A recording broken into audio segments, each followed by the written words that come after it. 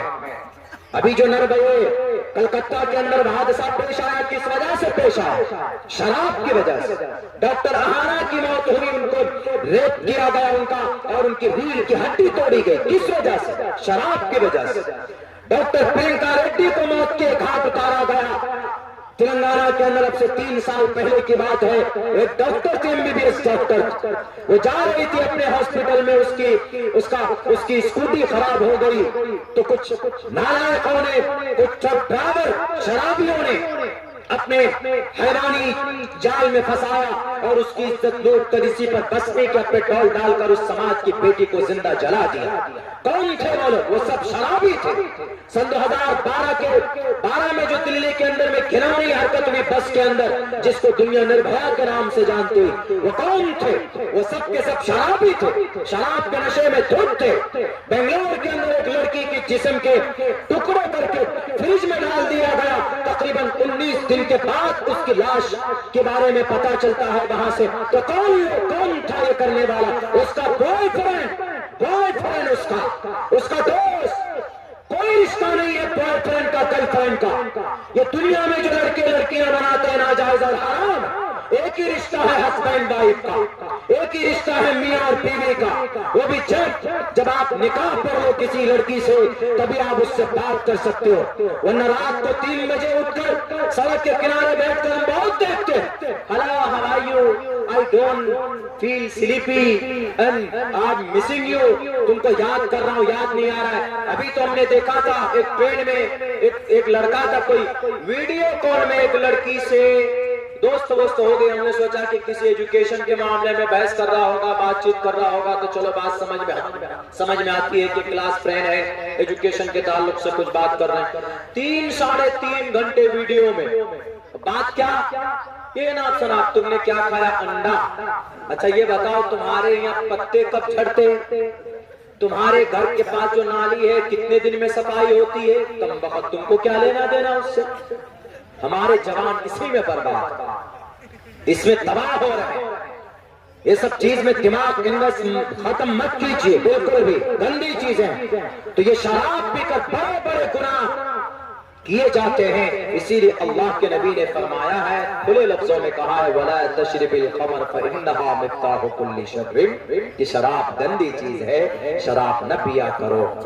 میرے نوجوانوں، جتنے بھی نوجوان ہندو بھائی بھی ہو، مسلمانوں کے ہیں، میں سب سے کہوں گا کہ گندی چیز ہے، گندی چیز ہے. ہندو بھائیوں کے لیے کل یگ میں کل کے اوتار کے بارے میں کہا ہے، انہوں نے کہا نراشم سمباجنم باجتری شیدیرم پوشنم سنمیری مہیرتم ندرگا دوسوا سدانرو وشو سمماترو اہنسو نشپی پرتا. اے دنیا کے لوگوں، کل یگ میں کل کے اوتار آئیں گے اور وہ نشیلی پدارت سے لوگوں کو آگاہ کریں گے، نشیلی پدارت کو لوگوں کو نشیلی پدارت سے بچائیں گے. اور ایسا کیا گیا ہے، محمد الرسول اللہ نے ایسا کیا بھی ہے. اور سنا، جو آدمی نراشنس کو نہیں مانے گا، جو اس کی پیروی نہیں کرے گا، احمدی پرستتی میں گا مرتس جگرم بام سوریہ واجانی بیتا ہمت پرش مہانی ماں، یہ جڑوید کا منتر ہے. ویتا ہمت پرش مہان پرش تھے، ان کی جیونی بڑی تھی، ان کا لکش بڑا تھا. وہ بیتاہم ایک انسان کو ایشور سے جوڑنے آئے تھے. انسان کیسے گناہ سے بچ جائے.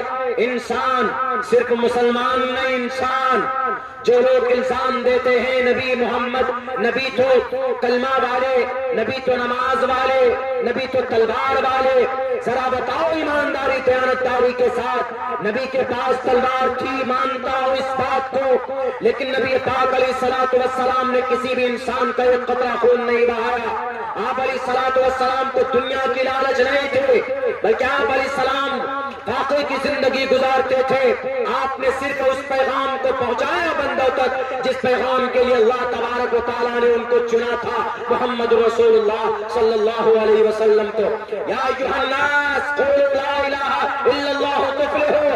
اے لوگوں میں تمہارے پاس آیا ہوں، تمہارے دروازے پر آیا ہوں، تم سے سوال صرف یہ کرتا ہوں کہ جس رب نے تم کو پیدا کیا ہے اس ایک رب کا ہو جاؤ، وہ رب تمہاری ہر پریشانی کو دور کر دے گا. یہی پیغام تھا نا.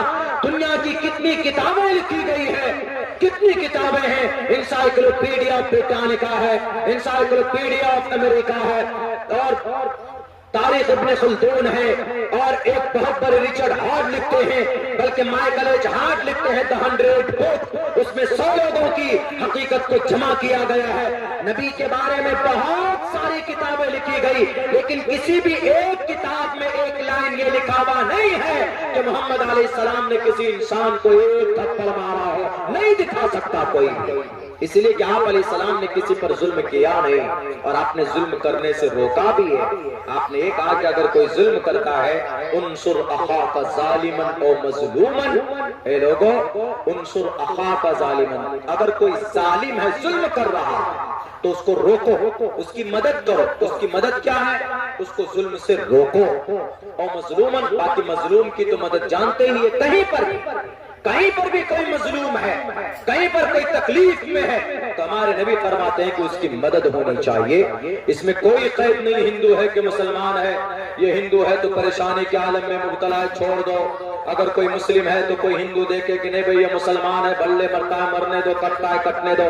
بالکل نہیں. اگر کوئی مظلوم ہے، سماج اسی سے بنتا، معاشرہ اسی سے بنتا. بھلے ہی آپ کا مذہب اکمت برہما دتی ناستے کی دعوت دیتا ہو، اور آپ کا مذہب ہنومان چالیسا پڑھنے پر آپ کو پنیہ دیتا ہو، آپ کا مذہب گایتری منتر پڑھنے پر آپ کو پنیہ دیتا ہو، مسلمانوں کا مذہب سورہ فاتحہ پڑھنے پر ان کو نیکی دیتا ہو، اور مسلمانوں کا مذہب قرآن کریم کی تلاوت پر نیکی دیتا ہو. یہ آپ کے پرسنل عمل کا معاملہ ہے، لیکن جب سوسائٹی کو مضبوط کرنا ہو تو ان چیزوں کو بالائے طاق رکھ کر ایک پلیٹ فارم پر کھڑے ہو کر ایک دوسرے کی مدد کرنی چاہیے، تبھی جا کر سماج اور سوسائٹی مضبوط بنے. بہرکیف یہ تو دھرم کی باتیں ہیں، مذہبی باتیں ہیں، اس کو خواہ گڈمٹ کر دیا گیا آج کے زمانے میں. تو یہ ملانے جلانے کی جو باتیں ہو گئی ہیں نا، تو یہ اسی کا کارن ہے. آج جو لڑائی، جو دنگے فسادات ہوتے ہیں، یہ اسی غلط فہمی سے. اس لیے غلط فہمی کو ختم کرنے کے لیے ضروری ہے ایجوکیشن، تعلیم کا ہونا بہت ضروری ہے. اسی لیے اللہ تبارک و تعالیٰ کو معلوم تھا نا، وہ اللہ جانتا ہے. اقرأ بسم ربک الذی خلق. اقرأ، پڑھو اے محمد، پڑھیے. یہ تو بظاہر اللہ کے نبی علیہ السلام کو نبوت دینی تھی، پیغام دینا تھا کہ آج from now and today Ahmed وسوی میں دم بدامی جشتم دبا برد، کہ آج سے آپ ایشوانی آپ کے پاس پہنچے گا، یعنی ایشور کی بانی آپ کے پاس پہنچے گا اور آپ اس کو لوگوں تک پہنچائیں گے. منشیہ دیو گن جس کا منن کرے گا، یعنی منشیہ دیو گن جو لوگوں تک پیغام پہنچائے گا، اس پر عمل کرنے کی ضرورت ہے. لیکن یہ پوری امت مسلمہ کو نبی کے صدقے میں یہ پیغام ملا ہے. کیا کرنا؟ فرسٹ آف آل، اور یہ تعلیم حاصل کیجیے، یہ بہت ضروری ہے. تعلیم نہیں ہے تو وہ سماج، وہ گاؤں، وہ علاقہ ترقی نہیں کر سکتا، کیونکہ آپ کے پاس دولت ہے، ایجوکیشن نہیں. کہاں خرچ کرنا ہے کچھ پتا نہیں. بزنس ہے، ہمارے ایک بہت بڑا بزنس مین تھا، سیٹ نام تھا اس کا، سیٹ سے لوگ پکارتے تھے. ابھی حالت اس کی یہ ہے کہ ابھی وہ آدمی 2 روٹی کھانے کے لیے ترس رہا ہے. جب ہم لوگوں نے آپس میں مشورہ کیا، اینالائز کیا کہ بھئی اس کی وجہ کیا ہے. یہ تو عرش پہ پہنچ گیا تھا ترقی کے منازل طے کر کے، لیکن آج اتنی غربت غریب کیسے ہو گیا؟ تو پتہ یہ چلا کہ وہ ایک لفظ نہیں جانتا ہے، نہ دینی اعتبار سے اور نہ دنیاوی اعتبار سے.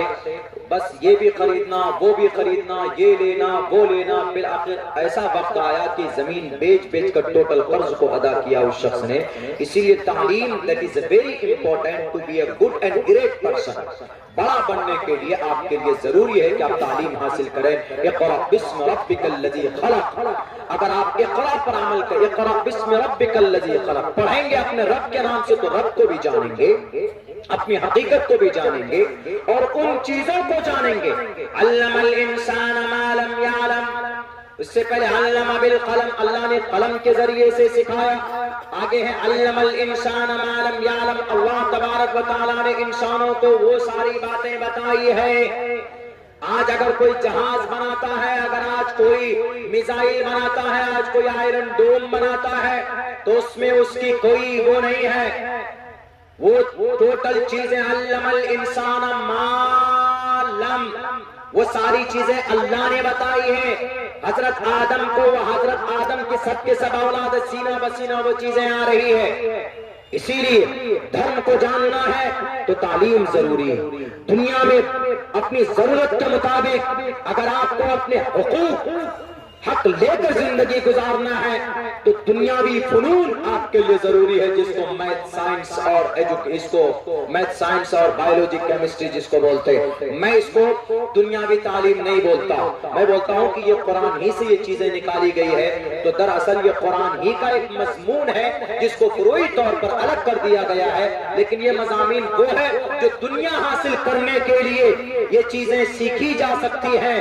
یہ غلط نہیں ہے، میں دلائل پیش کروں گا، لیکن اس سے پہلے بس اس بات پر فوکس کرنا چاہتا ہوں کہ نوجوانوں، بس تعلیم آپ کے لیے سب سے بڑا ہتھیار ہے.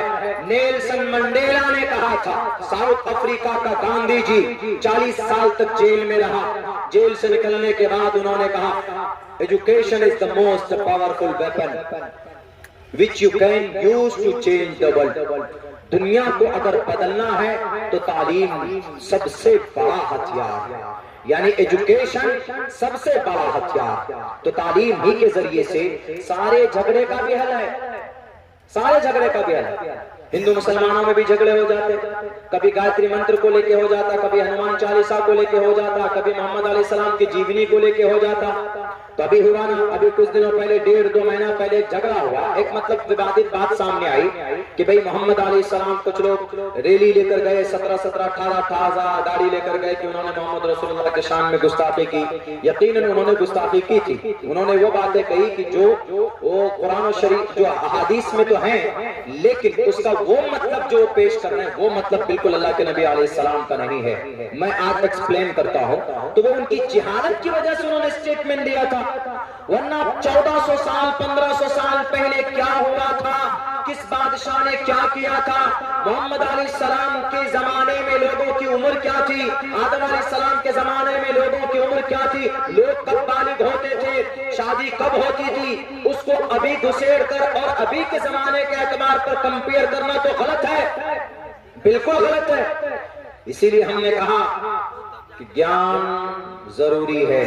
گیان اگر نہیں ہے تو جھگڑا بھی اسی سے پنپتا ہے، جہالت کی وجہ سے، لٹریسی کی وجہ سے.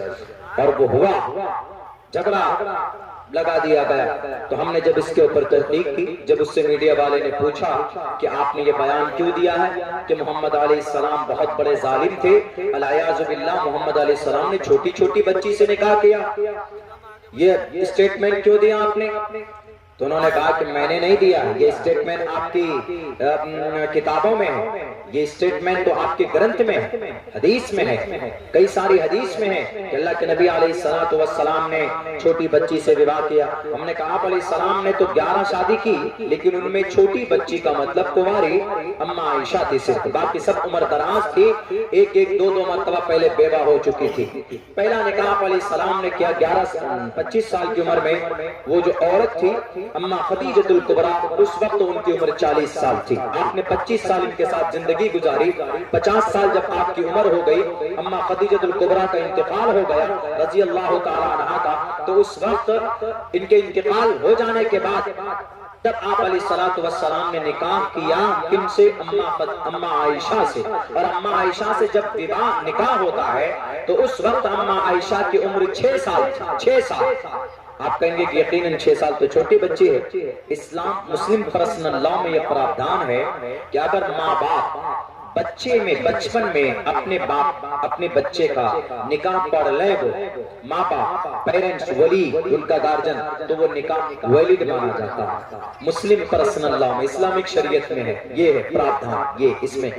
تو اما عائشہ صدیقہ کا نکاح ان کے ابا حضرت ابو بکر صدیق رضی اللہ تعالیٰ جو اللہ کے نبی کے بعد سب سے بڑا مقام و مرتبہ اس دھرتی پر کسی ویکتی کا ہے تو ابو بکر صدیق رضی اللہ تعالیٰ عنہ کا. تو وہ ابو بکر صدیق نے خود سے نکاح پڑھایا، خود سے نکاح پڑھایا اللہ کے نبی سے. اللہ کے نبی کی عمر 50 سال تھی، بلکہ 49 سال 7 مہینے یعنی تقریباً 50 سال عمر. اما عائشہ جب نکاح ہو رہا ہے اس وقت اما عائشہ کا نکاح کے وقت میں عمر ہے 6 سال.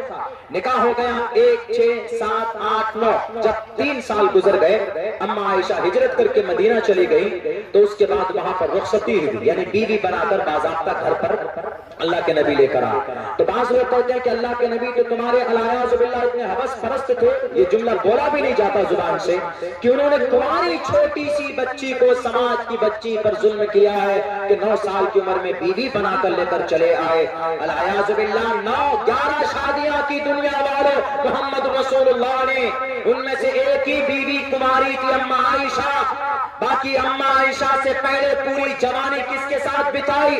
25 سال تک کوئی عمر دراز عورت کو اپنی بیوی بنا سکتا؟ کوئی ماں کا لال ایسا بچہ دکھائے کہ جو کہے کہ نہیں میرا بیٹا انجینئر ہے، 25 سال کا ینگ ہے اور اس نے ایک 40 سال کی 2 مرتبہ بیوہ ہو چکی تھی خدیجۃ الکبریٰ اور ان سے نکاح کرنے کے لیے تیار ہوا ہو. ایک طرف نبی 25 سال کی عمر میں ہے، ایک طرف خدیجۃ الکبریٰ کی عمر 40 سال ہے. جب نکاح ہوتا ہے تو سر خم کر کے 25 سال تک ان کے ساتھ زندگی بتاتے ہیں. اگر عیش پرست ہوتے تو اما خدیجۃ الکبریٰ سے نکاح نہیں کرتے، اگر عیش پرست ہوتے تو حضرت سودا سے نکاح نہیں کرتے، اگر عیش پرست ہوتے تو حضرت سلمہ سے نکاح نہیں کرتے، اگر عیش پرست ہوتے تو حضرت صفیہ سے حضرت زینب سے ان سے نکاح نہیں کرتے. ایک 2 مرتبہ پہلے بیوہ ہو چکے تھے. اگر آپ علیہ الصلوۃ والسلام چاہتے تو کماری لڑکیوں کا ڈھیر لگایا جا سکتا تھا، اس لیے کہ کفار مکہ نے کہا تھا، ابو جہل کے چیلوں نے کہا تھا، عتبہ شیبہ ولید حنظلہ مغیرہ نے کہا تھا اے نبی تم اپنے نئے دین کی تبلیغ کو بند کر دو، تم نئے شریعت کی بات مت کرو. اگر تم کو کوئی عورت پسند ہے اس پورے قریش قبیلے میں پورے مکہ کے شہر میں تو تم جس عورت سے بولو گے ہم شادی کرانے کے لیے تمہارے تیار، لیکن تم اپنے نئے دین کی شروعات جو تبلیغ کی شکل میں ہے اس کو بند کر دو. اسی وقت میرے نبی نے کہا تھا ارے یہ تو کچھ نہیں ہے، تم لوگ دولت کی بات کرتے ہو، تم لوگ عورت کی بات کرتے ہو، تم لوگ لڑکی کی بات کرتے ہو. اگر قیامت تک اللہ تبا اگر تم میں سے یہ تو کچھ نہیں ہے، اگر تم لوگ چاند کو سورج کو میرے دونوں ہاتھوں پر لا کر رکھ دو گے میں پھر بھی اس کام سے باز نہیں آ سکتا جس کام کے لیے مجھے میرے رب نے نبی اور رسول بنا کر بھیجا. آپ علیہ السلام اگر عیش پرست ہوتے تو اما خدیجۃ الکبریٰ سے نکاح نہیں کرتے. بہرکیف جب 9 سال کی عمر ہوئی تو بیوی بنا کر لے کر گئے. اس وقت میں اما عائشہ بالغ ہو چکی تھی وہاں کے آب و ہوا کے حساب سے. یہی تفسیر ہے، یہی تشریح ہے. لیکن وہ گرو جی تو اس تشریح کو نہیں مانتے، وہ تو یہی کہتے ہیں کہ نہیں بھئی یہ تو ظلم ہے. تو ہم نے بڑی تحقیق کی، ہم نے کہا کہ بھئی دیکھتے ہیں گرو جی کون سی کتاب پڑھتے ہیں، گرو جی کا آستھا کس پہ ہے. چونکہ ہمارے سناتن دھرمی بھائیوں کے یہاں ان کے یہاں دھارمک شاستر بھی بہت ہے اور ان کے گرنتھ بھی ہیں. تو ہم نے ان کو جب پڑھا چونکہ ان کو سمجھانا تھا ان کو، جیسے ہم لوگ رگ وید یجروید اتھرو وید سام وید رامائن مہابھارت گیتا پر بلیو نہیں کرتے، یعنی ہمارا آستھا ان میں نہیں، ہم ان کو مانتے نہیں، ہم ان کو یہ مانتے ہیں کہ ہندو بھائیوں کی کتاب، ہمارا آستھا قرآن پہ، ہمارا آستھا بخاری پہ، مسلم پہ، ہم اس پر بلیو کرتے ہیں، اور ہمارا یہ عقیدہ بھی ہے اور فرمان بھی ہے، اللہ کے نبی فرماتے ہیں من قرأ حرفا من کتاب اللہ فلہ بہ حسنۃ، اگر کوئی قرآن کریم کا ایک حرف پڑھتا ہے تو اس کو 10 نیکیاں دی جاتی، اگر کوئی اٹک کر پڑھتا ہے قرآن کریم کی کسی حرف کو تو 10 کے بجائے اس کو 20 نیکی دی جاتی، ہمارا عقیدہ، ہمارا وشواس ہے۔